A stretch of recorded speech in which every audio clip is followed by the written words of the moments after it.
The rain drummed against the kitchen window of their suburban Chicago home as Sarah Mitchell stared at her husband's back while he scrolled through his phone at the breakfast table. The silence between them had become so thick you could cut it with a knife. 3 years of marriage, and it felt like they were strangers sharing the same roof. Outside, the October morning was gray and dreary, matching the atmosphere that had settled over their once happy home in Lincoln Park. Sarah remembered, when they'd first bought this house, how excited they'd been to paint the walls together, to plan their future in every room. Now those same walls felt like a prison, and their shared spaces had become territories they navigated carefully to avoid conflict. The kitchen itself was a testament to their changed circumstances. What had once been the heart of their home, where they'd cooked elaborate Sunday brunches and talked for hours over coffee, had become just another room where they existed separately. The expensive espresso machine Marcus had bought her for their second anniversary sat unused in the corner, a relic from better times when he'd actually cared about her preferences. "Marcus, we need to talk," Sarah said, her voice barely above, a whisper as she set down her coffee mug with trembling hands. Marcus didn't even look up from his screen. His perfectly styled hair caught the morning light streaming through their bay window, and for a moment, Sarah remembered why she'd fallen for him at Northwestern University 7 years ago. Back then, his confidence had been magnetic. Now, it felt suffocating. "About what now, Sarah?" His voice carried that familiar tone of irritation that had become his default setting whenever she tried to address their problems. "If it's about couples therapy again, I told you, it's about us." Sarah's heart pounded in her chest. "About how we barely speak anymore. About how you come home late every night and act like I'm invisible. About how we haven't had a real conversation in months." Marcus finally looked up, his steel gray eyes cold and calculating. He was wearing his expensive navy suit, the Tom Ford one he'd bought after his latest promotion at Blackstone Financial. Everything about him screamed success, from his Rolex to his perfectly pressed shirt. But success in business didn't translate to success in marriage.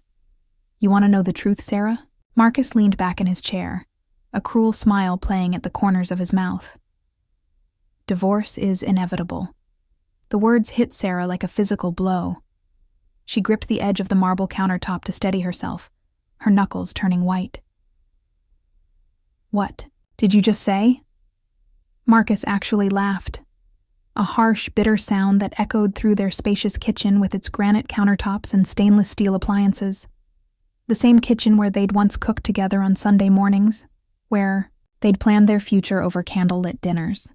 "You heard me. Divorce is inevitable. We both know it.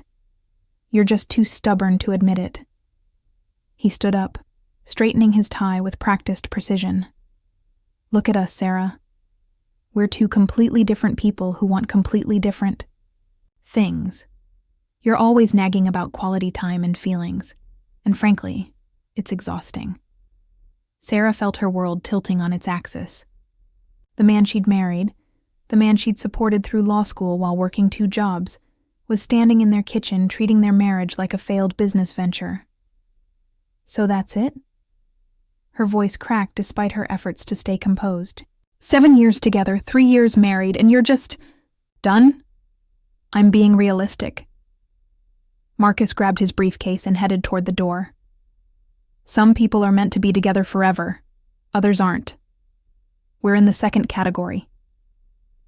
He paused at the doorway, not even bothering to turn around.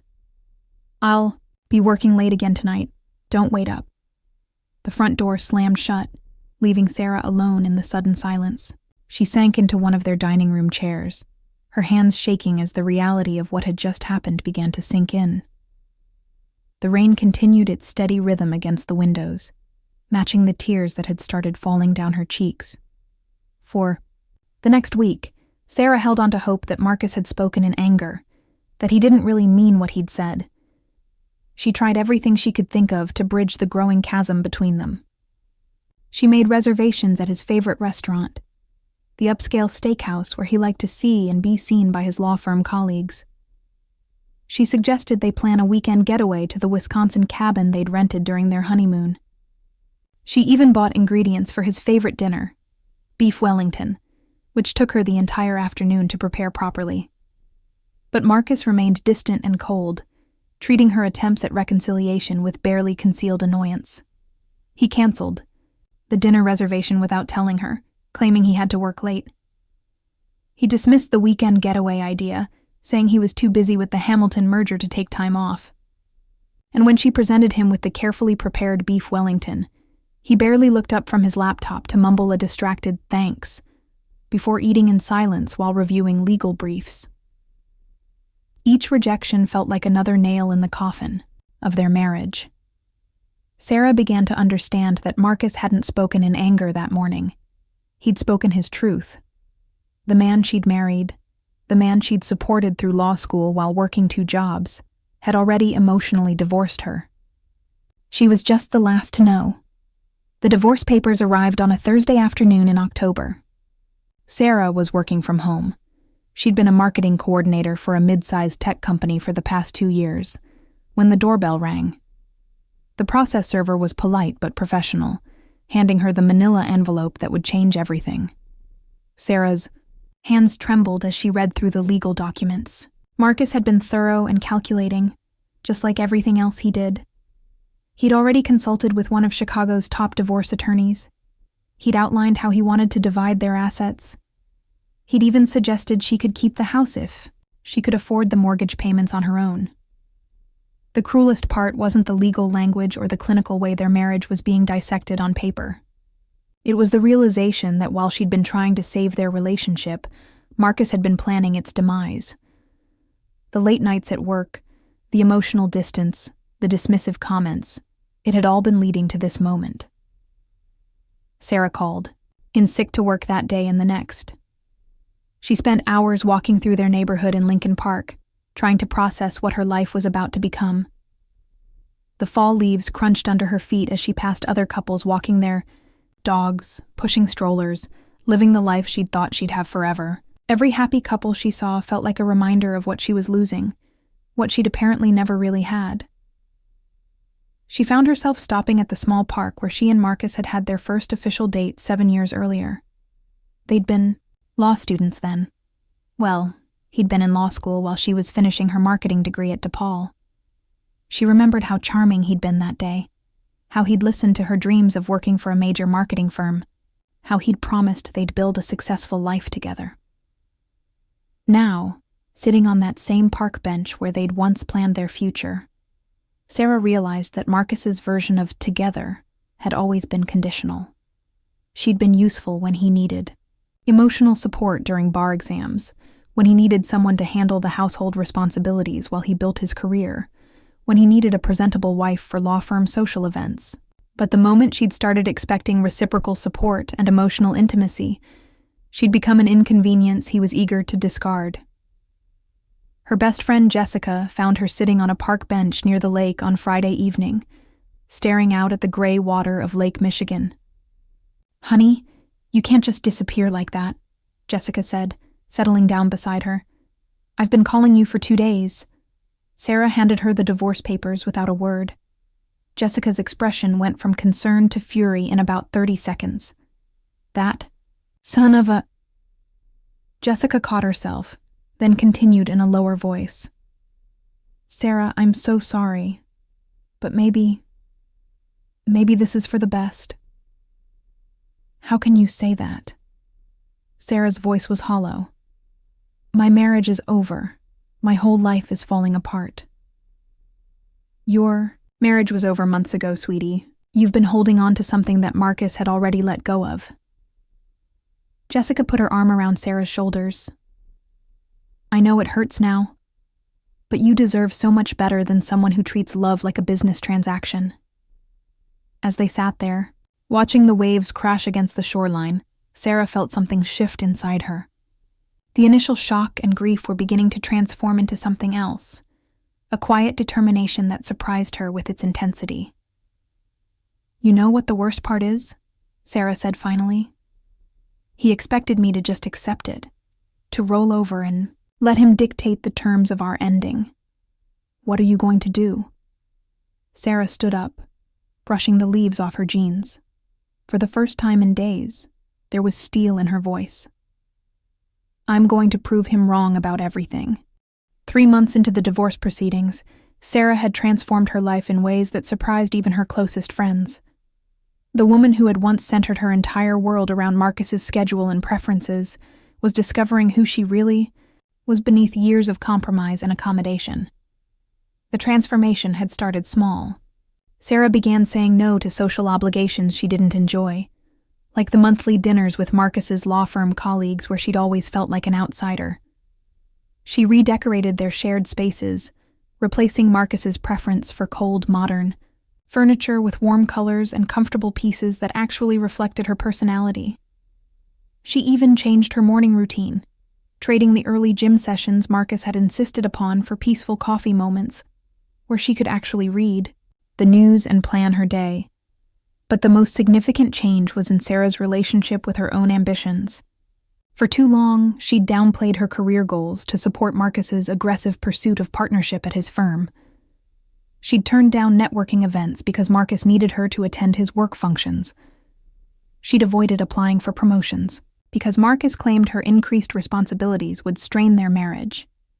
She'd even convinced herself that her dreams of working for a major marketing firm were unrealistic, settling instead for a safe but unfulfilling position at a small company where she was clearly overqualified. The first major change came with her career. Sarah had always been talented at marketing, but she'd played it safe at her previous company, never pushing for the promotions or challenging projects she deserved. Now, with her personal life in shambles and nothing left to lose, she decided to take risks she'd never considered before. "I want to apply for the senior marketing director position at Apex Innovations," Sarah announced to Jessica over coffee at their favorite cafe in River North. Jessica nearly choked on her latte. "Apex? Sarah, that's like jumping from the minor leagues to the World Series. They're one of Chicago's fastest-growing companies." "Exactly." Sarah's green eyes sparkled with a confidence that had been dormant for too long. "I've been researching them for weeks. They need someone who can think outside the box, someone who can bring fresh perspectives to their campaigns. I've already started working on a presentation." The old Sarah would have talked herself out of applying, would have convinced herself she wasn't qualified enough.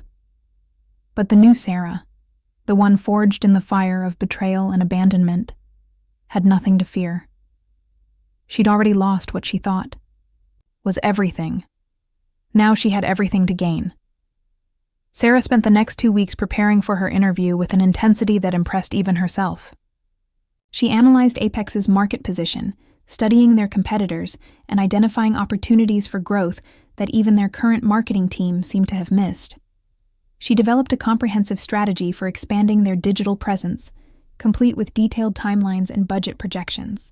She researched every member of their executive team, understanding their backgrounds and what they might be looking for in a senior marketing director.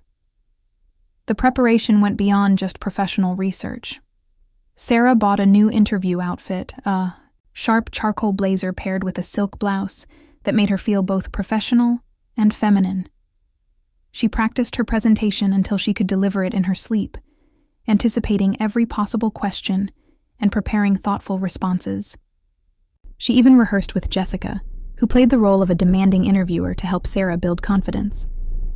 Most importantly, Sarah worked on her mindset. For years, Marcus had subtly undermined her confidence, making comments about how competitive the business world was, how she might not be tough enough for high-level positions. Now, looking in the mirror before her interview, Sarah saw a capable, intelligent woman who had simply been held back by someone else's insecurities and need for control.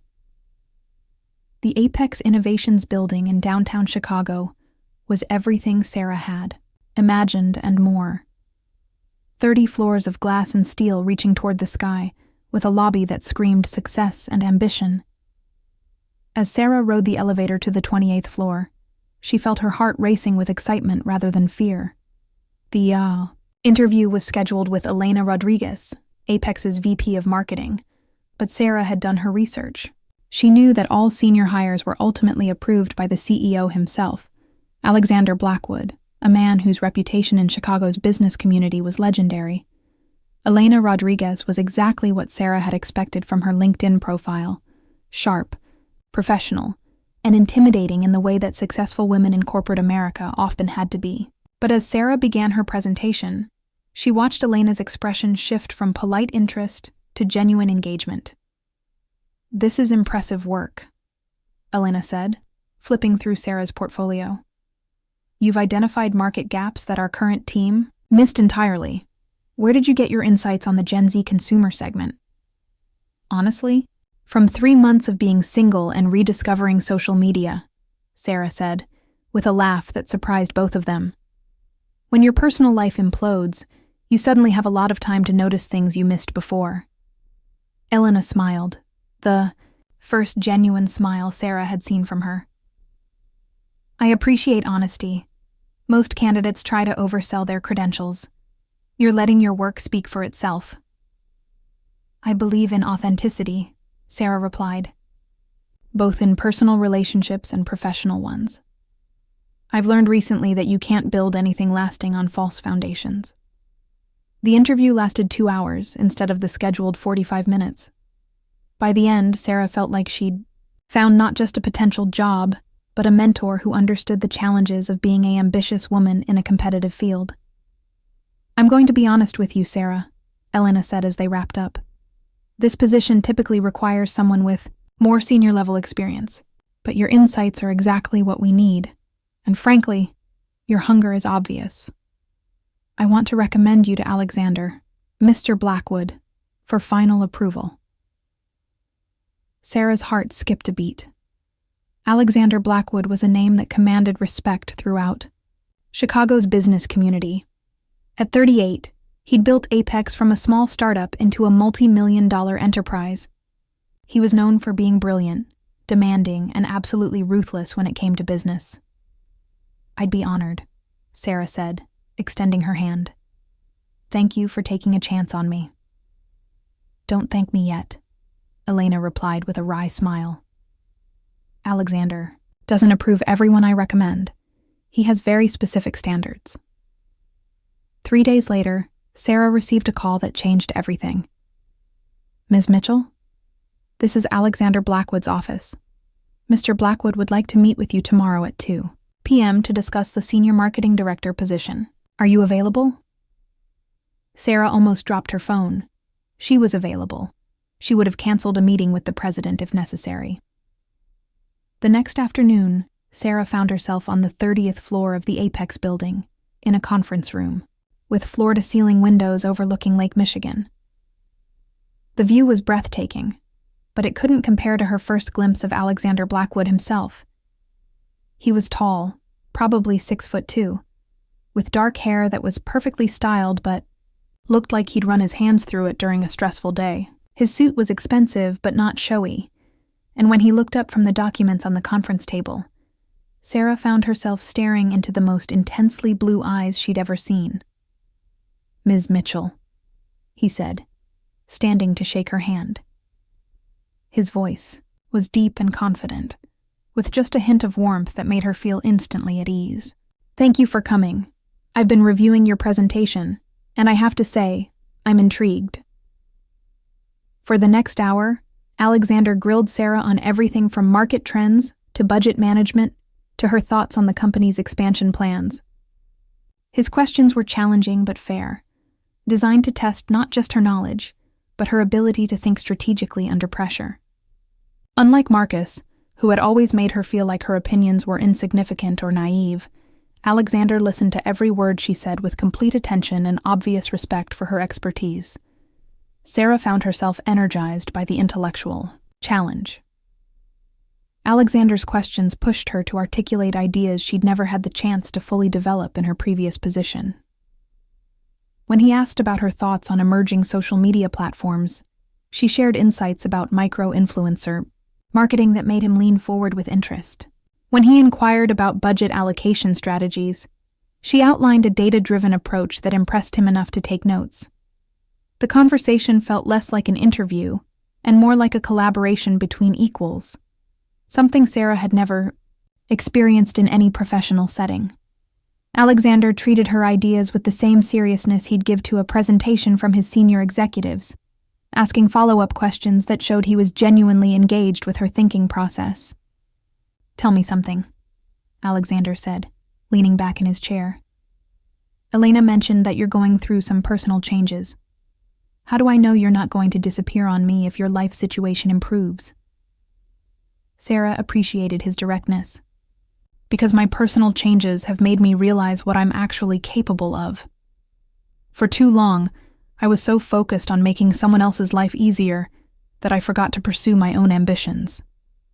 Now, I remember who I used to be, and I'm excited about who I can become." Alexander studied her for a long moment, and Sarah felt like he was seeing right through her professional facade to the woman underneath. Not in an invasive way, but with the kind of genuine interest that made her feel truly seen for the first time in years. "The job is yours if you want it," he said finally. "But I should warn you, I expect excellence from my team. I don't accept excuses, and I don't tolerate mediocrity. This isn't the kind of place where you can coast while figuring out your personal life. We move fast here, we take risks, and we hold ourselves to the highest standards." "I'm not looking to coast," Sarah replied without hesitation, feeling more confident than she had in years. "I'm looking to prove what I'm capable of when I'm not holding myself back. I want to work somewhere that challenges me, somewhere that values innovation over playing it safe." Alexander smiled then, a real smile that transformed his entire face and reached his eyes. "Good. That's exactly what I was hoping you'd say. Elena will handle the contract details and your start date, but I wanted to meet you personally because senior hires reflect on the entire company culture. Welcome to Apex, Sarah. I think you're going to fit in perfectly here."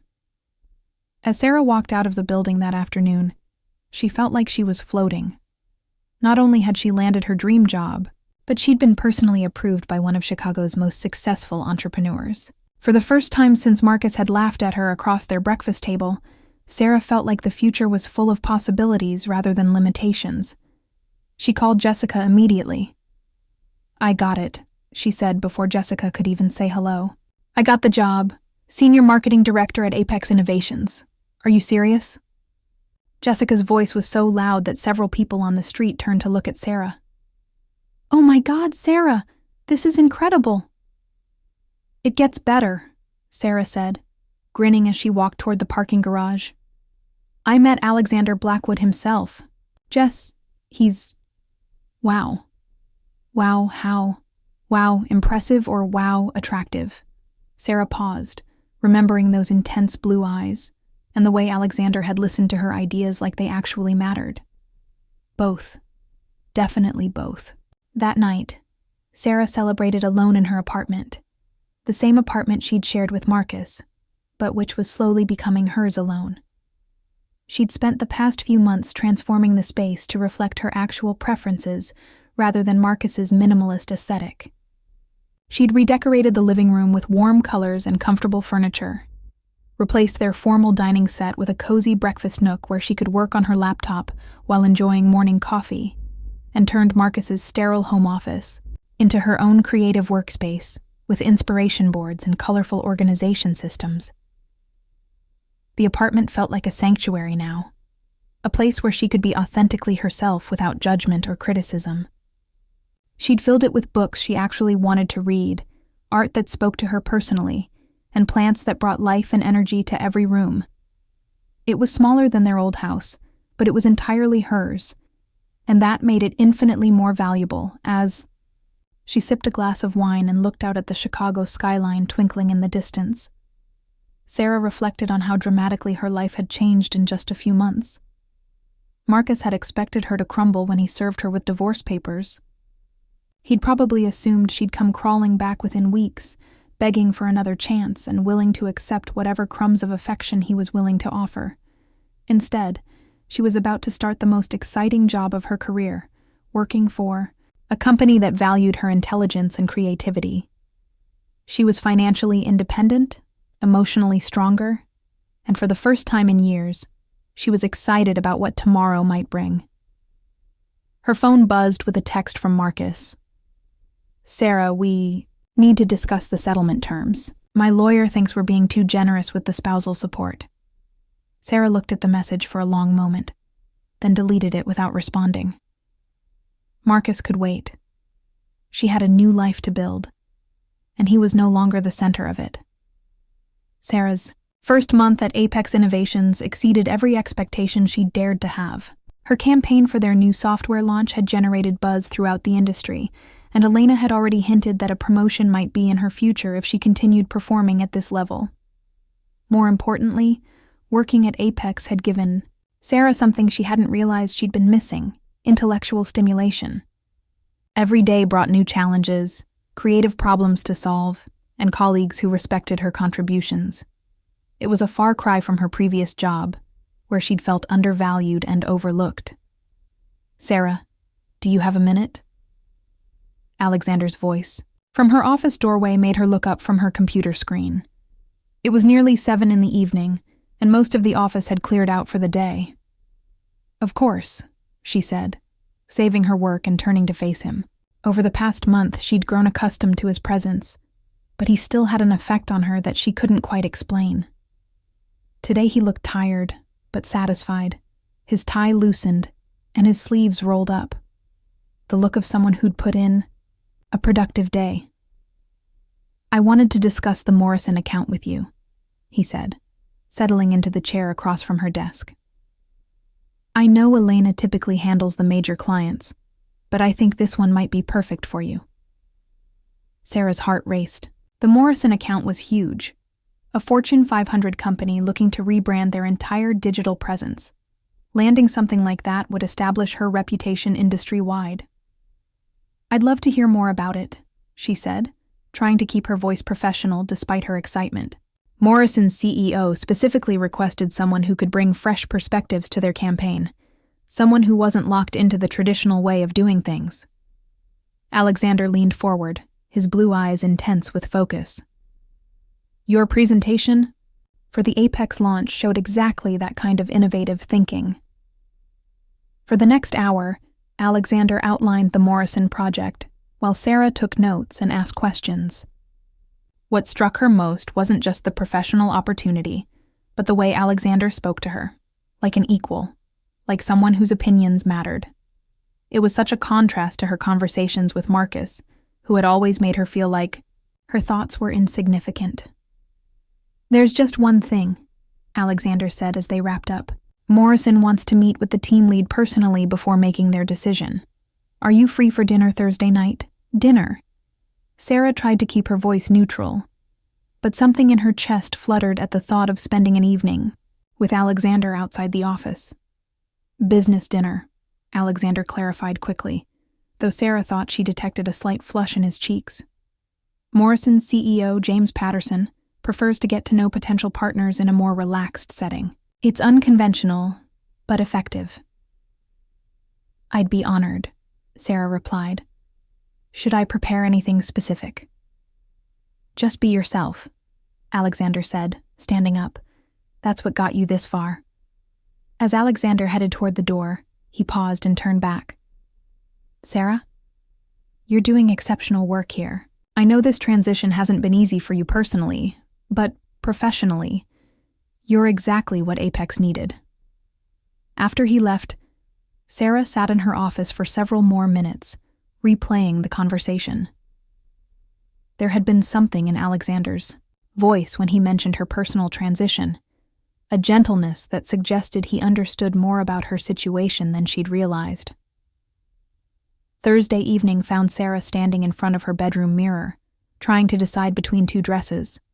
For the business dinner, she'd chosen a sophisticated navy blue dress that was professional but flattering, paired with the pearl earrings her grandmother had left her. The restaurant Alexander had chosen was elegant, but not stuffy, the kind of place where serious business was conducted over excellent food.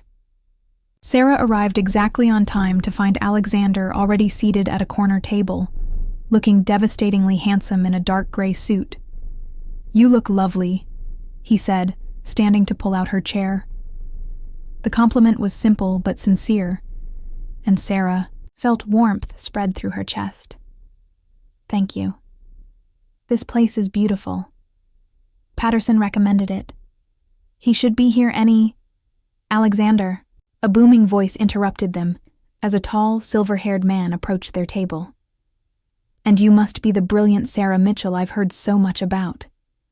James Patterson was exactly what Sarah had expected from a Fortune 500 CEO. Confident, charming, and clearly accustomed to being the center of attention. But as the evening progressed, she realized he was also genuinely interested in her ideas and impressed by her insights. I have to say, Sarah, Patterson said over dessert, your approach to our rebranding challenge is exactly what we've been looking for. Fresh, innovative, but grounded in solid market research. Thank you, Mr. Patterson.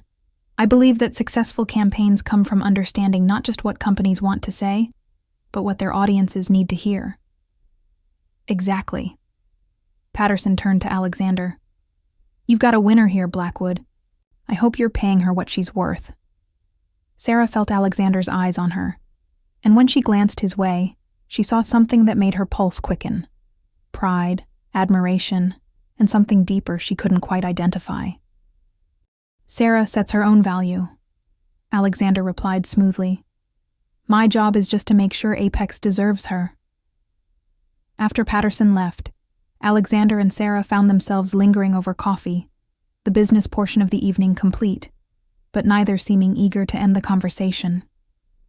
Congratulations, Alexander said, raising his coffee cup in a toast.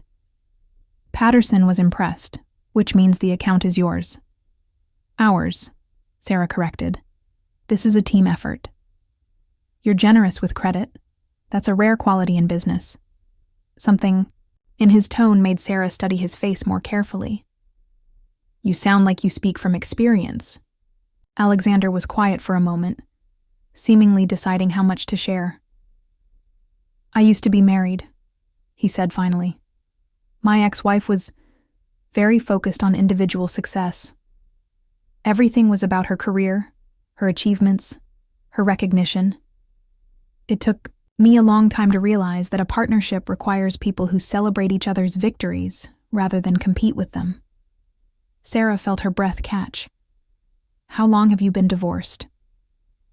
2 years. The marriage lasted 3, but it was over long before the papers were signed. Alexander met her eyes. I know that feeling of being in a relationship where you're constantly made to feel like you're not enough. The vulnerability in his voice made Sarah's heart ache. Here was this successful, accomplished man who had clearly been hurt in the same way she had. It's strange, Sarah said softly, how someone can make you forget who you are. I spent so many years trying to be the wife Marcus wanted that I lost sight of who Sarah actually was. And now? Sarah smiled, feeling more confident than she had in years. Now I'm remembering, and I like what I'm rediscovering. Alexander reached across the table, his fingers brushing hers briefly. The contact was electric, sending warmth shooting up her arm. For what it's worth, he said, the Sarah I've gotten to know is pretty remarkable. The moment stretched between them, charged with possibility, and the kind of connection Sarah had almost forgotten could exist. Then Alexander's phone buzzed, breaking the spell. I should probably get you home, he said reluctantly, checking the time. It's later than I realized. As Alexander walked Sarah to her car in the restaurant's parking garage, she found herself wishing the evening didn't have to end. For the first time since her marriage had imploded, she'd spent hours with a man who made her feel intelligent, attractive, and valued for exactly who she was. The contrast with her years of marriage to Marcus was stark, where Marcus had made her feel like she needed to constantly prove her worth. Alexander made her feel like her value was obvious and unquestionable. Thank you for tonight, she said, as they reached her car, a sleek blue sedan she'd bought for herself after the divorce settlement. For the opportunity with Morrison and for everything. For seeing potential in me that I'd forgotten I had. Thank you for accepting, Alexander replied, his voice warm in the spring evening air. And Sarah, I meant what I said earlier, about you setting your own value. Don't ever let anyone make you feel like you're not worthy of everything you want. You deserve to be celebrated, not diminished. The way he said it, with such conviction and sincerity, made Sarah's heart flutter. She could see in his eyes that he meant every word, that he saw her clearly and valued what he saw. As Sarah drove home through the Chicago streets, she couldn't stop smiling. The evening had been professional, but the undercurrent of personal connection had been undeniable. Alexander Blackwood wasn't just her boss. He was becoming something much more complicated and infinitely more interesting. Her phone rang as she was getting ready for bed, Marcus's name flashing on the screen. For a moment, she considered not answering, but curiosity got the better of her. "What do you want, Marcus?" "We need to finalize the settlement." His voice was clipped and businesslike. "My lawyer is getting impatient with the delays." "I'm not delaying anything. I'm just making sure I understand all the terms." "Sarah, be reasonable. You're getting the house and a generous spousal support package. What more do you want?" Sarah thought about her evening with Alexander, about the respect she'd earned at Apex, about the woman she was becoming, rather than the woman she'd been forced to be. "I want you to know that you were wrong," she said calmly. "About everything. About me. About what I was capable of. About who I really am underneath all your expectations. What are you talking about? You expected me to fall apart, Marcus. You thought I'd come crawling back, begging you to reconsider. Instead, I've built a better life than anything we had together." There was silence on the other end of the line, and Sarah could practically hear the wheels turning in Marcus's head. "Are you seeing someone?" The question came out strangled, as if he couldn't quite believe the possibility. Sarah smiled, thinking of Alexander's warm blue eyes and the way he'd looked at her across the dinner table. "Good night, Marcus. Have your lawyer call mine about the settlement." She hung up before he could respond, and for the first time since this whole ordeal began, Sarah felt like she was winning a game she hadn't even known she was playing. The Morrison account turned out to be everything Sarah had hoped for and more. Over the next 2 months, her innovative campaign not only met Patterson's expectations, but exceeded them so dramatically that Morrison signed Apex for a 3-year contract extension worth millions of dollars. The campaign's success had ripple effects throughout the industry, with trade publications featuring articles about Sarah's revolutionary approach to authentic brand storytelling. More importantly, the Morrison success had established Sarah as a rising star in Chicago's marketing community. She received invitations to speak at industry conferences, requests for interviews from business magazines, and even offers from competing firms trying to poach her from Apex. Each opportunity was validation that her talents had been real all along. She just needed the right environment to showcase them. Sarah's success had ripple effects throughout Apex as well. Elena had been promoted to senior VP, and she'd personally recommended Sarah for her old position as VP of Marketing, a promotion that came with a corner office on the 29th floor, a significant salary increase that made her financially independent beyond anything she'd imagined, and the respect of Chicago's business community. The corner office came with the same breathtaking views of Lake Michigan that had impressed her during her first interview, and Sarah never tired of looking out at the water during her morning coffee breaks. But the most significant change in Sarah's life wasn't professional, it was personal. What had started as subtle glances and professional admiration between Sarah and Alexander had gradually evolved into something neither of them could ignore. They found excuses to work late together, their conversations increasingly straying from business to personal topics that revealed their shared values and similar experiences with failed marriages. Alexander had shared stories about his difficult divorce and the betrayal that had shaped his cautious approach to relationships. Sarah had opened up about the years she'd spent diminishing herself to fit Marcus's expectations and the liberation she'd found in rediscovering her own ambitions. The connection between them was built on something deeper than physical attraction or professional convenience. They shared a similar sense of humor, finding themselves laughing at inside jokes during serious business meetings. They had compatible work styles, both preferring direct communication over corporate politicking. Most importantly, they seemed to bring out the best in each other. Alexander became more relaxed and approachable when Sarah was around, while Sarah felt more confident and articulate in his presence. The shift from colleagues to something more had been gradual and natural, built on mutual respect and genuine connection rather than superficial attraction or workplace drama. When Alexander finally asked Sarah to dinner, a real dinner, not a business meeting, it felt like the natural progression of something that had been building for months, rather than a sudden romantic development. "I need to be completely honest with you," Alexander said, as they sat in an intimate Italian restaurant in Lincoln Park, far from the corporate world where they usually interacted. "I'm falling for you, Sarah. And I know the timing is complicated, with your divorce and our professional relationship. But I can't pretend anymore that what I feel is purely professional." Sarah's heart raced as she looked across the table at this man who had become so much more than her boss. Alexander had supported her career, celebrated her victories, and shown her what it felt like to be truly seen and valued by a partner. "The timing is complicated," she agreed. "But Alexander, these past few months with you have shown me what I was missing in my marriage. You make me feel like the best version of myself. What about the office politics? Dating your CEO isn't exactly standard corporate practice."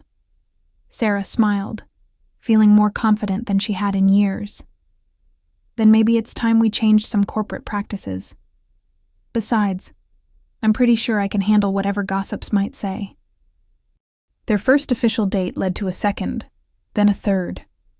Within weeks, their relationship had become an open secret at Apex, though Elena was the only one who knew the full details, and she was nothing but supportive. "You know," Elena said during one of their regular coffee meetings, "I've never seen Alexander this happy, or this relaxed. Usually he's all business all the time. Lately he actually smiles during meetings." Sarah felt warmth spread through her chest. "He makes me happy, too. I didn't think I'd ever trust someone enough to fall in love again. But with Alexander, everything feels different." The real test came when word of Sarah's new relationship inevitably reached Marcus.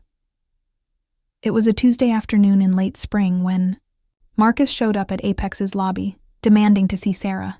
Security called up to warn her, and Sarah's first instinct was to have them turn him away. But something about the desperation in the security guard's voice — he mentioned that Marcus seemed really agitated and had been pacing in the lobby for 20 minutes — made her curious enough to agree to see him. Marcus looked terrible. His usually perfect appearance was disheveled in a way that shocked Sarah. His expensive suit was wrinkled and looked like he'd slept in it. His normally pristine hair was mussed, and there were dark circles under his eyes that suggested he hadn't been sleeping well.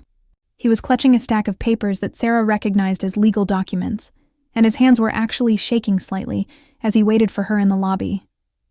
The Marcus she'd known had always been meticulously put together, almost obsessively concerned with his professional image. Seeing him in this state was jarring, and if Sarah was honest with herself, a little satisfying. This was what desperation looked like on someone who had once treated her with such casual cruelty. "Sarah, we need to talk," he said without preamble, as she met him in the lobby. Privately. Against her better judgment, Sarah led him to a small conference room on the second floor. She left the door open. She had no intention of being alone with Marcus for longer than necessary. "What do you want?" she asked, crossing her arms and maintaining her distance. "I want to know if it's true." Marcus's voice was strained, almost pleading. "Are you really dating Alexander Blackwood?" Sarah raised an eyebrow. "How is that any of your business? We're divorced, Marcus. My personal life is no longer your concern." "But him?" Marcus's composure cracked completely. "Do you have any idea who he is?" "He's my boss's boss, Sarah. He could destroy my entire career with a phone call. For the first time, Sarah understood why Marcus looked so panicked. He worked for Blackstone Financial, which had recently been acquired by Blackwood Holdings, Alexander's parent company. In the corporate hierarchy, Alexander wasn't just successful. He was powerful enough to influence Marcus's entire professional future. Are you seriously asking me to base my personal relationships on what's convenient for your career? Sarah's voice was incredulous. I'm asking you to be reasonable. Marcus's desperation was obvious now. Sarah, if you're doing this to get back at me, get back at you? Sarah laughed, the sound sharp and bitter. Marcus, you think I'm dating Alexander to spite you? That's the most narcissistic thing I've ever heard. Then why him? Because he's nothing like you, Sarah interrupted, her voice growing stronger with each word. Because he listens when I speak. Because he celebrates my successes instead of competing with them. Because he makes me feel valued and respected and loved in ways you never did. Marcus stared at her as if she were a stranger. You're different. Yes, I am. I'm the person I was before I spent years trying to be who you wanted me to be. Sarah, please. Marcus's voice broke slightly. If this relationship affects my position at Blackstone, then maybe you should have thought about that before you laughed at me and said divorce was inevitable. Sarah's voice was calm, but implacable. Maybe you should have considered the consequences before you treated our marriage like a failed business venture. Marcus opened his mouth to argue, but the conference room door opened behind them. Alexander walked in, his presence immediately commanding the room's attention. Is everything all right? Alexander's voice was professionally neutral, but Sarah could see the steel in his eyes as he assessed the situation. Mr. Blackwood, Marcus stammered, his face going pale. Sarah and I were discussing. I wasn't addressing you, Alexander said coolly, his gaze fixed on Sarah. I was asking Sarah if she's comfortable with this conversation. The contrast between the two men was striking. Marcus, despite his expensive suit and carefully cultivated image, looked small and desperate next to Alexander's quiet confidence. Where Marcus had always made Sarah feel like she needed to defend herself, Alexander's presence made her feel protected and supported. Actually, I think we're done here, Sarah said, standing up. Marcus, you know how to reach my lawyer if you have any questions about the settlement. Marcus looked between Sarah and Alexander, clearly recognizing that he'd lost whatever power he'd once held over his ex-wife. This isn't over, he said weakly. Yes, it is, Sarah replied firmly. It's been over since the morning you laughed at me in our kitchen. I just took a while to accept it. After Marcus left, Alexander turned to Sarah with concern evident in his expression. Are you okay? I was passing by and heard raised voices. I'm fine, Sarah said, and realized she meant it completely. Better than fine, actually. For the first time since this whole mess started, I feel like I have all the power. Alexander smiled, the expression transforming his entire face. You've always had the power, Sarah. You just needed to remember how to use it. That evening, Alexander took Sarah to dinner at one of Chicago's most exclusive restaurants, the kind of place where business deals worth millions were negotiated over wine that cost more than most people's monthly salary. It wasn't a celebration of her confrontation with Marcus. It was a celebration of how far she'd come. I have something to tell you, Alexander said as they shared dessert. Blackstone Financial is being restructured. We're consolidating several departments and eliminating redundant positions. Sarah's heart skipped a beat. Is Marcus? His position is being eliminated, yes.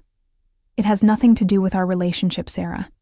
The decision was made months ago, long before we started dating, but I wanted you to hear it from me first. Sarah was quiet for a moment, processing this news. A year ago, she would have felt guilty, would have worried about Marcus's career and financial stability. Now she felt only a sense of poetic justice. How long does he have? 30 days. He'll receive a generous severance package and excellent references. Alexander Holdings doesn't destroy people unnecessarily. We're just streamlining operations. Sarah nodded, understanding the subtext. Alexander was successful not because he was cruel, but because he was strategic. Marcus's dismissal wasn't personal revenge. It was simply business.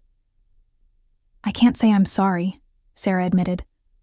I wouldn't expect you to be, Alexander replied, reaching across the table to take her hand. But I want you to know that this doesn't change anything between us. Our relationship exists completely separate from any business decisions. Looking at Alexander, really looking at him, Sarah marveled at how completely her life had transformed. 6 months ago, she'd been a woman whose husband had laughed at the idea of their marriage surviving. Now she was a successful executive in love with one of Chicago's most respected entrepreneurs. Alexander, she said, squeezing his hand, I need you to know something. I'm not with you because you're successful or powerful, or because dating you somehow validates me after Marcus. Then why are you with me? Sarah smiled, thinking back to all the moments that had brought them to this point. The professional respect, the intellectual connection, the way he looked at her like she was the most fascinating person in the room. Because you see me, the real me. And you love her. I do, Alexander said simply.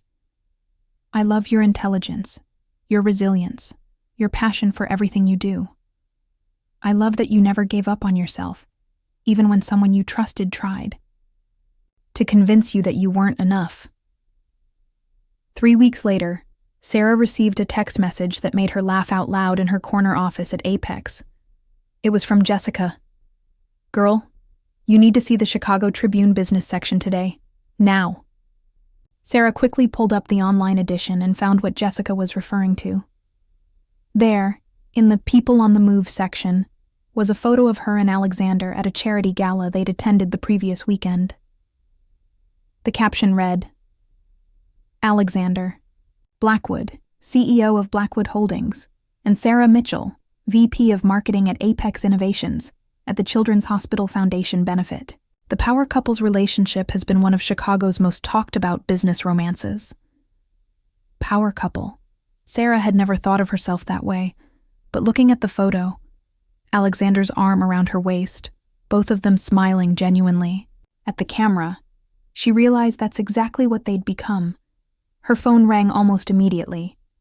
Sarah, darling, have you seen the Tribune? It was her mother, calling from Phoenix where she'd retired 2 years earlier. Just saw it, Mom. He's very handsome and successful, much better than that Marcus character. Her mother had never been subtle about her opinions. When do I get to meet him properly? Soon, Mom. We're planning to visit you next month. After she hung up, Sarah found herself staring out her office window at the Chicago skyline. The view from the 30th floor never got old, but today it seemed especially beautiful.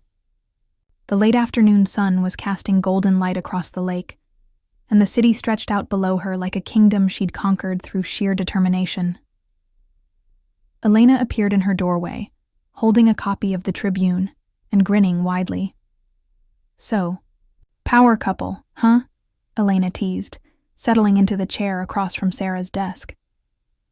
I have to admit, when you first started here, I never would have predicted this outcome. Neither would I, Sarah admitted. A year ago, I was a woman whose husband treated her like an inconvenience. Now look at me. Now look at you indeed. Speaking of which, Alexander wants to see you in his office when you have a chance. Something about the Morrison contract expansion. As Sarah made her way to Alexander's office on the top floor, she reflected on how comfortable she'd become in this world of high-stakes business and corporate success. The woman who had once been intimidated by Marcus's law firm colleagues now moved confidently through boardrooms and negotiated million-dollar deals. Alexander's office was a testament to his success. Floor-to-ceiling windows, expensive furniture, and walls lined with awards and recognition from Chicago's business community. But what Sarah loved most about the space was how Alexander had made it feel warm and welcoming, rather than cold and intimidating. "You wanted to see me?" Sarah said, closing the door behind her. Alexander looked up from his computer, and the smile that spread across his face made her heart flutter just like it had the first time they'd met. "I did. Come here." Sarah crossed to his desk, expecting to discuss business, but instead, Alexander stood and pulled her into his arms. "I saw the Tribune article," he said, brushing a strand of hair from her face. "Power couple, That's what they're calling us, apparently. I like it." Alexander's voice was warm with affection. "Though I have to say, you were powerful long before you met me. I just helped you remember it." Before Sarah could respond, Alexander kissed her, the kind of kiss that made her forget they were in a corporate office in the middle of the afternoon. When they broke apart, Sarah was breathless and grinning. "Was that what you called me up here to discuss?" "Actually, no." Alexander's expression grew more serious. "I have news about Marcus." Sarah's smile faded slightly. Even though her ex-husband was no longer part of her life, updates about him still had the power to unsettle her. "What kind of news?" "He's been asking around about job opportunities. Specifically, he's been telling people that his dismissal from Blackstone was due to personal conflicts with management." Sarah felt anger flare in her chest. "He's implying that you fired him because of our relationship?" "It doesn't matter what he implies," Alexander said calmly. "Anyone who matters in this industry knows that I don't make business decisions based on personal relationships. Besides, his termination was part of a larger restructuring that affected dozens of positions." "But still, Sarah." Alexander's voice was gentle but firm. "Marcus can't hurt you anymore. He can't hurt us. The only power he has is what you give him, and you've already taken that back." Alexander was right, of course. Marcus's attempts to salvage his reputation by blaming others were exactly the kind of behavior that had driven Sarah away in the first place. The man who had once made her feel small and insignificant was now reduced to spreading gossip and making excuses. "You're right," Sarah said, feeling the tension leave her shoulders. "I just hate that he's trying to drag our relationship into his professional problems." "Let him try. Anyone who knows us knows the truth. That you're brilliant, that you've earned everything you've achieved, and that our relationship is built on mutual respect and genuine connection." That evening, Sarah and Alexander had dinner at their favorite quiet restaurant, away from the business crowd and society photographers. It was the kind of place where they could just be a couple in love, rather than Chicago's latest power duo. "I've been thinking," Alexander said over wine, "about what comes next for us." Sarah's heart skipped a beat. "What do you mean?" "I mean that I love you, Sarah. Not just as a brilliant colleague or an impressive professional, but as the woman who makes me want to be better than I ever thought I could be." Alexander reached into his jacket pocket and pulled out a small velvet box that made Sarah's breath catch in her throat. "I know it's been less than a year since your divorce was finalized. I know that rushing into anything might seem crazy to the outside world. But Sarah, I also know that what we have is real and rare and worth fighting for." He opened the box to reveal a stunning diamond ring, elegant and sophisticated, nothing like the flashy engagement ring Marcus had given her years earlier. "Sarah Mitchell," Alexander continued, his voice steady, but his eyes showing just a hint of nervousness. "Will you marry me?" Sarah stared at the ring, then at Alexander's face, then back at the ring. A year ago, she'd been a woman whose husband had laughed at the possibility of their marriage surviving.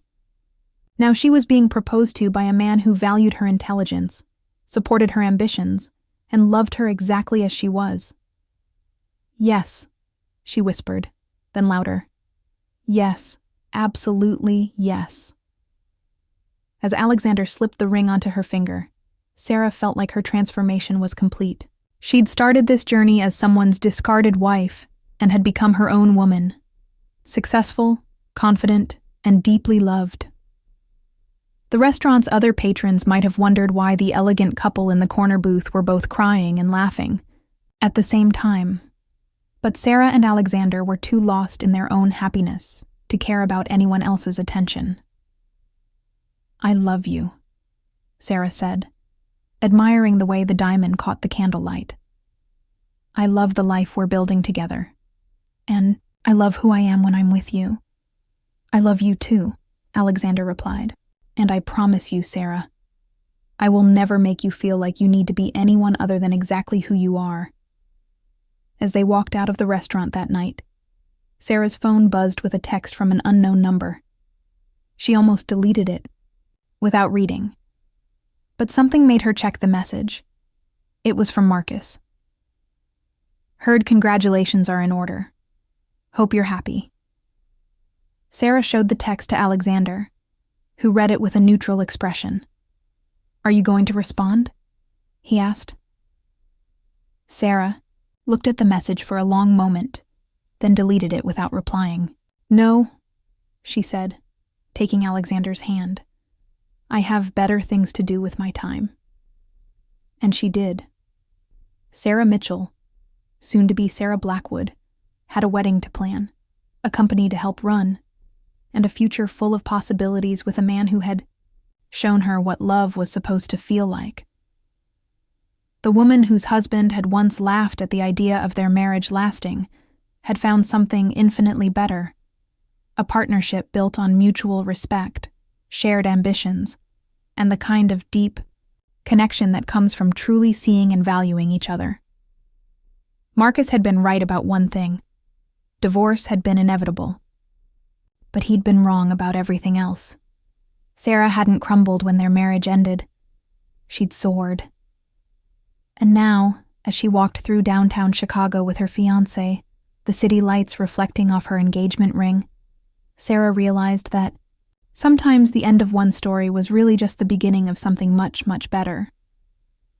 6 months later, the Chicago Tribune's Society section would feature a full-page spread about the wedding of Alexander Blackwood and Sarah Mitchell, a celebration attended by the city's business elite and described as the union of two of Chicago's most dynamic professionals. But that was still in the future. Tonight, Sarah was content to be a woman who had discovered her own worth, found genuine love, and built a life that exceeded every dream she dared to have during those dark months when her world had fallen. Apart, Marcus had laughed when he'd said divorce was inevitable. Now Sarah was laughing too, but for entirely different reasons. She was laughing because she'd won a game she hadn't even known she was playing, and the prize was so much better than anything she'd lost. The rain that had been falling on that terrible morning in their kitchen seemed like a lifetime ago. Now, Sarah's future was as bright and limitless as the Chicago skyline stretching out before her, full of promise and possibility, and the sweet taste of justice served with a side of true love.